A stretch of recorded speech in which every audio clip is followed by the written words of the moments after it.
குரு பிரம்மா குரு விஷ்ணு குரு தேவோ மகேஸ்வரக குரு சாட்சாத் பரபிரம்மம் தஸ்மை ஸ்ரீ குருவே நமக. ஓம் ஸ்ரீ ராஜகணபதி ஐயனே போற்றி போற்றி. ஓம் ஸ்ரீ லோபாமுத்திரை சமேத ஸ்ரீ அகத்தியர் ஐயா போற்றி போற்றி. அனைவருக்கும் வணக்கம். குரு அருள் அஸ்ட்ரோமுத்து உங்களோடு. இன்றைய பதிவில் லக்னத்தில் கிரகம் இருந்தால் இந்த தலைப்பில் லக்னத்தில் சந்திரன் என்ற பலன். சரிங்களா? லக்னத்தில் சந்திரன் அப்படின்னு சொல்லிட்டு பார்க்கின்ற பொழுது முதல்ல ஒரு 3 விஷயங்களை நம்ம எப்பயுமே ஒரு ஜாதகத்தை கையில் எடுத்து ஒரு ஆய்வுக்கு உட்படுத்துகின்ற பொழுது அதனுடைய நிலைப்பாடுகளை கூர்ந்து கவனிக்கணும். அதில் முக்கியமானது லக்னம். லக்னம் என்பது ஜாதகரின் சிந்தனை. அடுத்ததாக சூரிய பகவான். சூரிய பகவான் அப்படிங்கிறது நம்ம எல்லோருக்குமே தெரியும், ஆன்மா. அது ஒரு உயிர். அடுத்ததாக சந்திர பகவான்.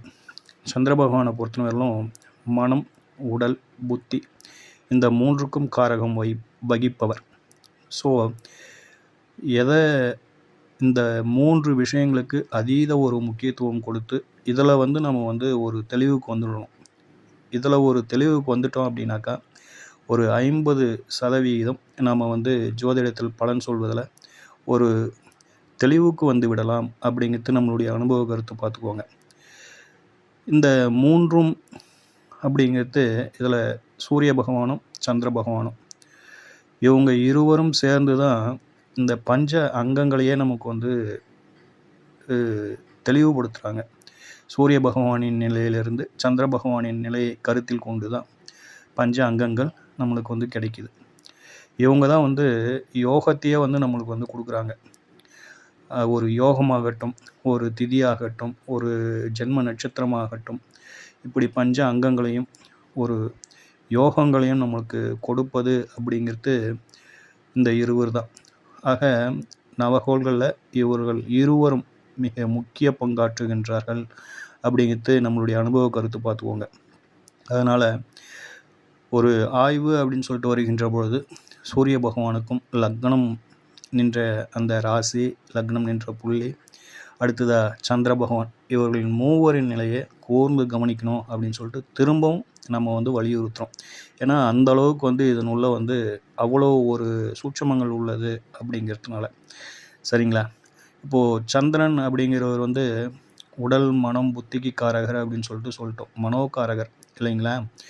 ஸோ அவரை பொறுத்தவரையிலும் அவருக்கு 2 தன்மைகள் உள்ளது. வளர்பிறையா, தேய்பிறையா அப்படிங்கிறத நம்ம முதல்ல கூர்ந்து கவனிச்சிடணும். வளர்பிறையாக இருக்கின்ற பட்சத்தில் அவரை பொறுத்தவரையிலும் வளர்பிறை அப்படிங்கிறது அமாவாசையிலேருந்து ஆரம்பமாகுது இல்லைங்களா? அமாவாசையிலேருந்து அப்படியே படிப்படியாக வளர்ந்து பௌர்ணமியை நோக்கி பயணம் செய்யும் சந்திர பகவான். அப்போது இதில் வளர்பிறை அப்படின்னு பார்க்குறதுலையும் இதுலேயும் நல்ல ஒரு பலமாக இருக்கிறாரா அப்படின்றத பார்க்கணும். அதையும் நம்ம கூர்ந்து கவனிக்கணும். பொதுவாக வளர்பிறை அப்படிங்கிறதுக்கும் அந்த வளர்பிறையில் சந்திரன் நிலை என்ன அப்படின்னு பார்ப்பதற்கும் ஒரு வேரியேஷன் உண்டு. பார்த்துக்கோங்க. அதனால் வளர்பிறை அப்படிங்கிற பொழுது தசமியிலிருந்து அந்த 5 நாட்கள் ரொம்ப ஒரு நல்ல ஒரு பவர்ஃபுல்லான ஒரு சந்திரனாக இருப்பார். தேய்பிறை அப்படிங்கிற பொழுது பௌர்ணமியிலிருந்து அவர் தன்னுடைய நிலைப்பாட்டில் பலவீனம் அடைஞ்சிக்கிட்டே வருவார். அப்படி இருக்கின்ற போதிலும் அவர் 7வது திதி என்று சொல்லக்கூடிய சப்தமி திதி வரையிலும் அவருடைய நிலைப்பாடு அந்த அளவுக்கு ஒரு பலவீனப்படாது அப்படிங்கிறத நம்ம பார்த்துக்கணும். ஸோ அவர் வளர்பிறையா தேய்பிறையா அப்படிங்கிறத பார்த்தாலும் கூடுதலாக அவர் எந்த திதி வரையிலும் அவர் கடந்து இருக்கிறார். மொத்தம் 2 வாரங்கள்ங்க. மொத்தத்தில் அந்த 2 வாரத்தில் 1 வாரம் அப்படிங்கிறது கொஞ்சம் பலமாக இருக்கும், 1 வாரம் அப்படிங்கிறது பலவீனமாக இருக்கும். அதை நம்ம கால்குலேஷன் பண்ணி ஒரு தீர்மானத்துக்கு வந்துடணும். இது சந்திர பகவானை பார்க்கின்ற பொழுது நம்ம கையில் எடுத்து சிந்திக்கின்ற பொழுது பார்க்க வேண்டிய ஒரு முதல் விஷயம். அடுத்ததாக லக்னத்தில் சந்திரன் அப்படின்ற ஒரு நிலைப்பாட்டுக்குள்ளே வந்துட்டோம். அப்போது இது ஏக லக்னம் ஏக ராசி அப்படிங்கிற ஒரு நிலைப்பாடு. இது ஒரு விஷயத்தை நமக்கு உணர்த்தும். என்ன உணர்த்துது? நம்ம ஏற்கனவே சொல்லியிருந்தோம், லக்னம் அப்படிங்கிறது ஜாதகரின் சிந்தனை அப்படின்னு சொல்லிட்டு, சந்திரன் அப்படிங்கிற ஒரு மனம் அப்படின்னு சொல்லிட்டு சொல்லியிருந்தோம். அப்போது 2ம் ஒரே இடத்துல இருக்குது, வெவ்வேறு நிலைப்பாடுகளை சந்திக்கலை. அதனால் இவங்கள பொறுத்தவரையிலும் ஒரு பிடிவாத குணமுடையவர்கள் அப்படிங்கிறதுல மாற்று கருத்துக்களை பார்த்துங்க. ஏன் பிடிவாத குணம் அப்படின்னு சொல்லிட்டு சொல்கிறோம் அப்படின்னாக்கா, இந்த மனமாகட்டும், இந்த சிந்தனையாகட்டும் 2ம் சேர்ந்து ஒரே விஷயத்தை நோக்கி, ஒரே சிந்தனையை நோக்கி, ஒரே இலக்கை நோக்கி அது வந்து பயணம் செய்யும். இதிலிருந்து அவங்க வந்து சாய்ஸ் கொடுத்து மாற்றிக்கவே மாட்டாங்க. நாம் எதனா சொன்னோம்னா கூட இது வேண்டாம், இதை எடுத்துக்கோ, இது நல்லா இருக்கும்னு சொன்னோம்னா கூட அவங்களுடைய நிலைப்பாடு மாறாது பார்த்துக்கோங்க. ஒரு கல்வியாகட்டும், நான் இந்த கல்வியை தான் படிப்பேன்னுவாங்க, நான் இந்த கல்லூரியில் தான் சேருவேன்னுவாங்க, எனக்கு இந்த கலர் தான் பிடிச்சிருக்குதுன்னுவாங்க, எனக்கு இந்த பொருள் தான் வேணும் அப்படின்னுவாங்க. அதில் தீர்க்கமாகவும் அந்த திடமாகவும் இருப்பாங்க. அந்த முடிவு ஒரு முடிவு எடுத்துட்டாங்க அப்படின்னாக்கா, அதில் வந்து பெரும்பாலும் வந்து மாற்றங்கள் இருக்காது. ஒரே நிலையாக நின்று அதுதான் வந்து நம்ம வந்து பிடிவாதம் அப்படின்னு சொல்லிட்டு சொல்கிறோம். வேற ஒன்றும் இல்லை. ஆக சந்திரன் அப்படிங்கிறவர் லக்னத்தில் இருக்கின்ற பொழுது அது ஏக லக்னம், ஏக ராசி. அது வந்து ஒரு பிடிவாத குணத்தை கொடுக்கின்றது அப்படிங்கிறத நம்ம வந்து மறந்துடக்கூடாது. அடுத்து லக்னம் அப்படின்ற ஒரு நிலைப்பாட்டுக்குள்ளே நாம் சிந்திக்க வந்து விட்டாலே, சீர்தூக்கி பார்க்க நாம் கையில் எடுத்துட்டோம் அப்படின்னாலே, ஆதிபத்தியத்திற்கு முக்கியத்துவம் கொடுத்து பழகணும். இந்த ஆதிபத்திய சிறப்பால் என்ன ஆகிடும் அப்படின்னாக்கா, ஒரு சுபகிரகம் அப்படிங்கிறது ஒரு நற்பலனை மட்டுமே கொடுக்கும் அப்படின்னு சொல்லிட்டு கிரகங்களை சிந்தித்து கொண்டு இருப்போம். ஆனால் இந்த ஆதிபத்திய சிறப்பால் சுபகிரகம் அசுப பலன் ஆதிபத்தியம் பெற்று அவர் வந்து ஒரு நற்பலன்களை கொடுக்கும் தன்மையில் இருக்க மாட்டார். அதே போல் வந்து ஒரு அசுப கிரகம் ஒரு சுப ஆதிபத்தியம் பெற்று ஒரு நற்பலன்களை கொடுக்க வேண்டிய ஒரு அமைப்பில் அவர் இருந்துடுவார். அதனால் லக்னம் என்று நாம் வந்துட்டோம் அப்படின்னாலே நம்ம வந்து ஆதிபத்தியத்துக்கு முக்கியத்துவம் கொடுத்து பார்த்து பழகி கொள்ள வேண்டும் அப்படிங்கிறது நம்முடைய பரிந்துரை பார்த்துக்குவாங்க. ஸோ அதனால் வந்து இப்போது சந்திரன் அப்படிங்கிற பொழுதும், சந்திரன் அப்படிங்கிறவர் வந்து ஏதோ ஒரு லக்னத்திற்கு 3ஆம் இடத்துல அதிபதியாக வருவார். இப்போது சந்திரன் அப்படிங்கிறவர் ரிஷப லக்னத்திற்கு 3ஆம் அதிபதியாக வருவார். இந்த 3ஆம் இடம் அப்படிங்கிறது ஒரு நல்ல ஆதிபத்தியம் கிடையாது. அதே போல் வந்து ஒரு லக்னத்திற்கு 6ஆம் இடத்து அதிபதியாக வருவார். கும்ப லக்னத்திற்கு இவர் வந்து 6ஆம் அதிபதிங்க இல்லைங்களா? அப்போது அதே போல் வந்து தனுசு லக்னத்திற்கு 8ஆம் அடுத்ததாக சிம்ம லக்னத்திற்கு இவர் 12ஆம் அதிபதி. இப்படி அந்த ஆதிபத்திய நிலைகளையும் நம்ம வந்து பார்த்துடணும். ஸோ அதை ஒரு முடிவுக்கு வந்துட்டு அதுக்கப்புறம் நம்ம வந்து பலாபலன்களை கொஞ்சம் என்ன மாதிரியான ஒரு பலனை கொடுக்கும் அப்படிங்கிறத பார்த்துக்கணும். அடுத்ததாக ஒரு கிரகம் நற்பலன்களை கொடுக்கின்ற ஒரு அமைப்பில் இருக்குது. அது நின்ற இடத்தினாலேயோ அல்லது வந்து அது பெற்ற ஆதிபத்தியத்தினாலேயோ ஒரு நற்பலனை கொடுக்கின்ற அமைப்பில் இருந்தாலும் அந்த கிரகமானது பலவீனப்படாமல் இருக்கணும். சொல்ல வர கருத்து என்னன்னாக்கா, நற்பலனை கொடுக்கும் கிரகம் பலமாக இருக்கணும். இது ரொம்ப முக்கியமான ஒரு விஷயம் பார்த்துக்கோங்க. அதே போல் வந்து ஒரு தீய பலனை கொடுக்கின்ற கிரகமானது பலம் பெறக்கூடாது அப்படிங்கிறது ஒரு கூடுதல் தகவல் பார்த்துக்கோங்க. ஆக எப்படி இருக்கிறது, எது போன்ற தொடர்புகளை பெற்று இருக்கின்றது அப்படிங்கிறதையும் நம்ம வந்து பார்த்துக்கணும். உடல், மனம், புத்தி அப்படிங்கிற காரகத்திற்கு காரகமாக இருக்கும் சந்திர பகவானை பொறுத்தவரையிலும் பாவர்களோடு சேர்ந்து அவர் வந்து தொடர்பை பெறக்கூடாது. உதாரணமாக சொல்லணும் அப்படின்னாக்கா, சந்திர பகவானுக்கு சுத்தமாக ஆகாத ஒரு கிரகம் அப்படின்னு சொல்லிட்டு சொன்னோம் அப்படின்னாக்கா கேது பகவான். கேது பகவானுடைய தொடர்பில் சந்திர பகவான் வரக்கூடாது. ஏன் குறிப்பாக கேது பகவானை சொல்கிறோம் அப்படின்னாக்கா, மனம் அப்படிங்கிறது சந்திரன் அப்படின்னு சொல்லிட்டோம். உடல் அப்படிங்கிறது சந்திரன் அப்படின்னு சொல்லிட்டோம். ஆக மனதை பொறுத்தவரையிலும் ஒரு நல்ல ஒரு ஆசை அபிலாசைகள் இருக்கணும். இது நாம் அப்படிங்கிற ஒரு சிந்தனையை அது வந்து ஏற்படுத்திக்கிட்டே இருக்கணும். ஆனால் இதற்கு நேர் எதிர்மாறான ஒரு தன்மைகளை கொடுக்கக்கூடிய ஒரு கிரகமாக கேது பகவான் இருக்கின்றார். அவர் பொறுத்தவரையிலும் விரக்தி இல்லைங்களா, எதன் மீதும் வந்து ஒரு பற்றை ஏற்படுத்த மாட்டார். ஒரு பொருளாதாரத்தின் மீது ஒரு பற்று ஏற்படாது. அதே போல் வந்து ஒரு லௌகீக வாழ்க்கையின் மீது ஒரு பற்று ஏற்படாது. இப்படியான எதன் மீதும் ஒரு பற்றை கொடுக்காத ஒரு கிரகத்தின் மீது மனதை ஆளக்கூடிய ஒரு சந்திர பகவான் போய் சேருகின்ற பொழுது இவங்களுக்கெல்லாம் வந்து ஒரு திருமணமாகி இருக்கும், குடும்பம் இருக்கும், குழந்தை இருக்கும், பெற்றோர்கள் இருப்பார்கள், உறவினர்கள் இருப்பார்கள். ஆனால் சம்பாதிக்கணும், பொருள் சேர்க்கணும், நம்ம குடும்பத்தை காப்பாற்றணும், நம்ம குடும்பத்துக்கு தேவையானது செய்யணும் அப்படிங்கிற அந்த ஒரு பற்று இருக்காது. எதன் மீதும் வந்து ஒரு பெரிய அளவிலான ஒரு ஈர்ப்பு, ஒரு ஆசை இருந்தால் தான் நம்மளால் வந்து ஒரு வேகமாக வந்து உழைக்க முடியும். அந்த உழைப்பு தான் நம்மளை வந்து உச்சத்துக்கு கொண்டுட்டு போகும். அதனால் வந்து ஆசை அபிலாசைகள் இல்லாமல், அந்த பற்று இல்லாமல் இருக்கின்ற அந்த கேது பகவானோட சந்திர பகவான் சேருகின்ற பொழுது அது வந்து ஒரு சந்நியாச யோகத்தை கொடுத்து விடுகிறது அப்படிங்கிறதையும் நம்ம வந்து மறந்துடக்கூடாது. சரிங்களா? ஆக இப்படி சந்திர பகவானை கையில் எடுக்கின்ற பொழுது மேலோட்டமாக இது போன்ற விஷயங்கள்லாம் நம்ம கொஞ்சம் கூர்ந்து கவனித்து விட்டு அதுக்கப்புறம் நம்ம வந்து ஒரு பலனை தீர்மானிப்பது அல்லது பலன்களை நம்ம வந்து நிர்ணயம் செய்வது அப்படிங்கிறது கொஞ்சம் நல்லா சிறப்பாக இருக்கும் அப்படிங்கிறது நம்மளுடைய பரிந்துரை பார்த்துக்குவாங்க. சரிங்களா? இப்போது சந்திர பகவான் லக்னத்தில் நின்றால் அப்படிங்கிறதுக்கு பொது பலன்களை பார்ப்போம். சந்திர பகவான் லக்னத்தில் நிற்கின்ற பொழுது ஜாதகர் அழகானவர் அப்படின்னு சொல்லிட்டு சொல்லணுங்க. ஏன் அப்படின்னாக்கா அழகுக்கு காரகம் வகிப்பவர் அப்படிங்கிறது சந்திர பகவான். ஸோ அதனால் வந்து ஜாதகர் அழகானவர், அன்பானவர் அப்படின்னு சொல்லிட்டு கூடுதலாக வந்து நம்ம வந்து சொல்லணும்.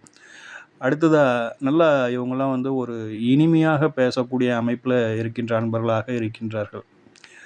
அடுத்த நிலைப்பாடு அப்படின்னு சொல்லிட்டு சொல்லுகின்ற பொழுது இவங்களை பொறுத்தவரையிலும் பெரும்பான்மையானவர்கள் வெள்ளையாக இருக்கிற அமைப்பில் இருக்கிறாங்க. அப்போது லக்னத்தில் சந்திரன் இருக்கிற கருப்பாகவே இருக்கிறது இல்லையா அப்படின்னு சொல்லிட்டு நீங்கள் கேட்குறது அல்லது நினைப்பது நம்மளுக்கும் புரியுது. பெரும்பான்மையானவர்கள் அப்படி இருக்கிறாங்க. அப்போது நம்ம வந்து அதுக்கு என்ன காரணம்னு பார்க்கின்ற பொழுது சந்திர பகவான் லக்னத்தில் நின்றும் ஒரு சில அன்பர்கள் வந்து கருப்பாக இருப்பாங்க, மாநிறமாக இருப்பாங்க. அதை இல்லை என்று மறுப்பதற்கில்லை, அதுவும் உண்டு. அதற்கான காரணத்தை நம்ம தேட வேண்டியது இருக்குது. அதற்கான காரணமாக என்ன அமைப்பு அப்படின்னாக்கா சனீஸ்வர பகவானின் தொடர்பு ஏற்பட்டிருக்கும். அடுத்ததாக ராகுவோ கேதுவோ வக்ர கிரகங்கள் தொடர்பு நிச்சயமாக வந்து ஏற்பட்டிருக்கும். சந்திர பகவான் நின்றும் அவங்க கருப்பாக இருக்கிறாங்க, மாநிறமாக இருக்கிறாங்க அப்படின்னாக்கா இந்த நிலை ஏற்பட்டிருக்கும் பார்த்துக்கோங்க. இருப்பினும் அந்த கருப்பாக இருந்தாலும் அவர்களின் அந்த முகம் அப்படிங்கிறது லக்னத்தில் சந்திரன் இருக்கின்ற பொழுது அந்த முகம் அழகு, ஒரு தேஜஸ், ஒரு வசீகரம் அப்படிங்கிறது எல்லளவும் மாறாது பார்த்துக்கோங்க. ஆக லக்னத்தில் சந்திரன் இருக்க பெற்றவர்கள் நல்ல அழகானவர்கள், அன்பானவர்கள், எளிமையாக பேசக்கூடியவர்கள், முக வசீகரம் உள்ளவர்கள், முகத்தில் ஒரு தேஜஸ் அப்படிங்கிற ஒரு நிலைப்பாடு இருக்கும் அப்படிங்கிறது தான் இதனுடைய பொருள் பார்த்துக்கோங்க. அடுத்த பாயிண்ட் என்ன அப்படின்னாக்கா பயணங்கள் அதிகமாக இவங்களுக்கு வந்து நேசிக்கிறார்கள், பயணத்தை விரும்புபவர்களாக இருக்கின்றார்கள். அல்லது ஒரு சில அன்பர்களுக்கு பயணமே வந்து ஒரு ஜீவனத்தை கொடுக்கும் அமைப்பாக வந்து விடுகிறது. ஸோ பயணம் அப்படிங்கிறது இவங்களுக்கு வந்து கொஞ்சம் இது செட் ஆகுது அப்படிங்கிற மாதிரியான ஒரு நிலைப்பாடு பார்த்துக்கோங்க. மூன்றாவதாக தாயிடம் ஒரு அந்யோன்யத்தோடு இருக்கிறாங்க. தாயின் மீது ஒரு நல்ல ஒரு பாசம், தாயின் மீது ஒரு நல்ல அன்பு அப்படிங்கிற ஒரு நிலைப்பாடு லக்னத்தில் சந்திரன் இருக்கிறவங்கக்கிட்ட இருக்குது.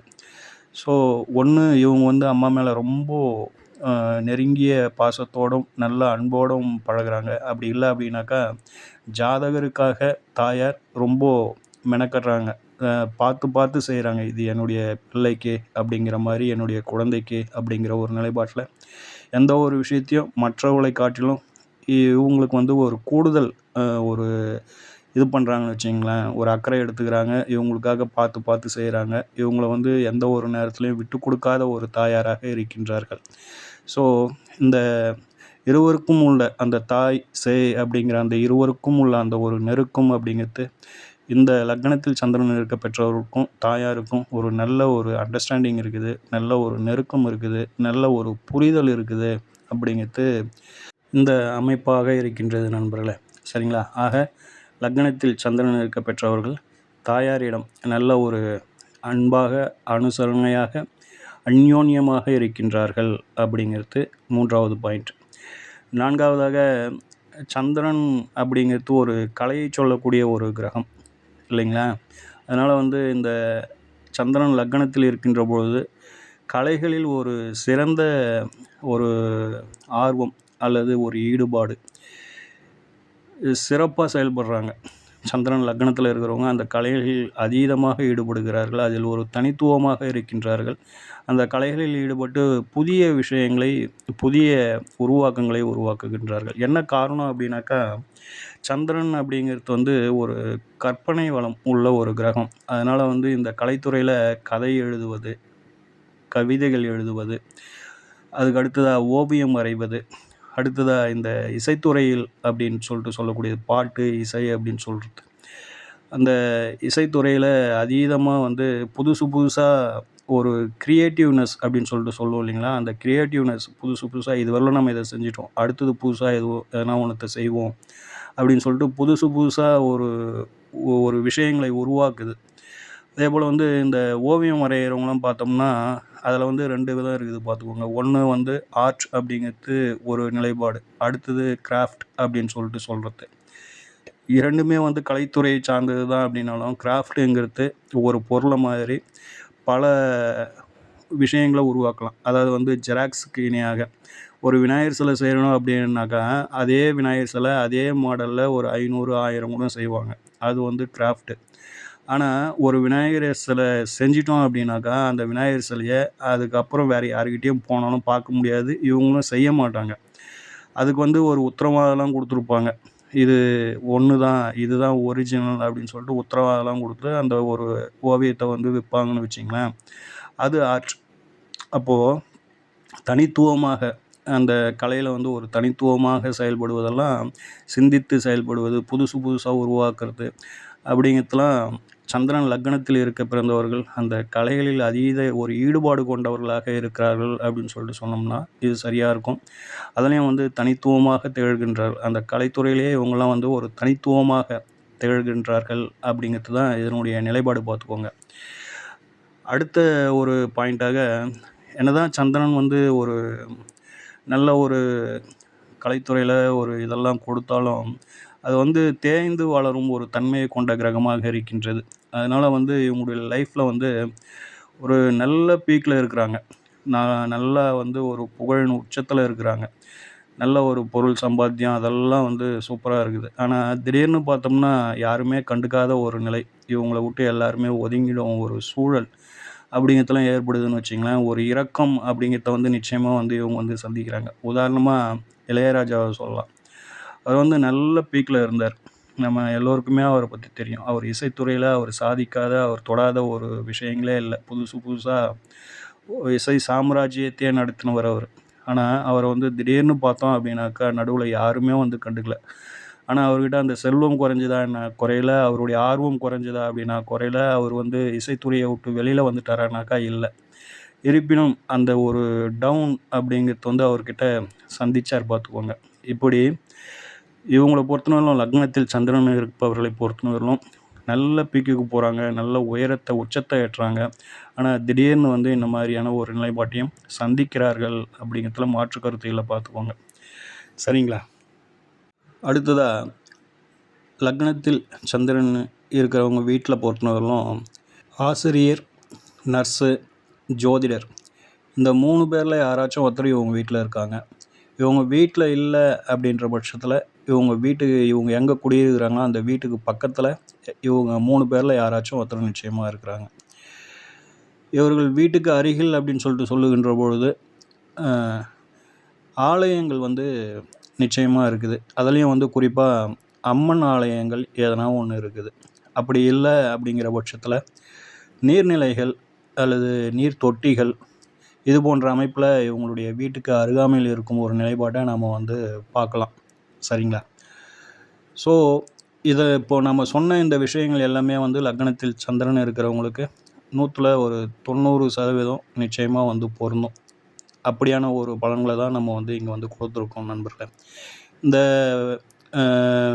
பலன்கள் அப்படிங்கிறது உங்களுக்கு எந்த அளவுக்கு பொருந்தி வருது அப்படிங்கிறத உங்களுடைய கருத்துக்களை நிச்சயமாக வந்து இன்பாக்ஸில் கொஞ்சம் பதிவேற்றம் செய்யுங்கள். சரிங்களா? ஓம் ஸ்ரீ ராஜகணபதி ஐயா அவர்களின் அருளோடும், ஓம் ஸ்ரீ லோபாமுத்திரை சமேத ஸ்ரீ அகத்தியர் ஐயா அவர்களின் ஆசியோடும் அனைவருக்கும் வாழ்வில் நலமும் வளமும் கிடைக்கப்பெற்று ஆனந்தமும் மகிழ்ச்சியும் என்றென்றும் நிலைத்திருக்கட்டும். வாழ்க வளமுடன், வாழ்க பல்லாண்டு. நன்றிகள், வணக்கம்.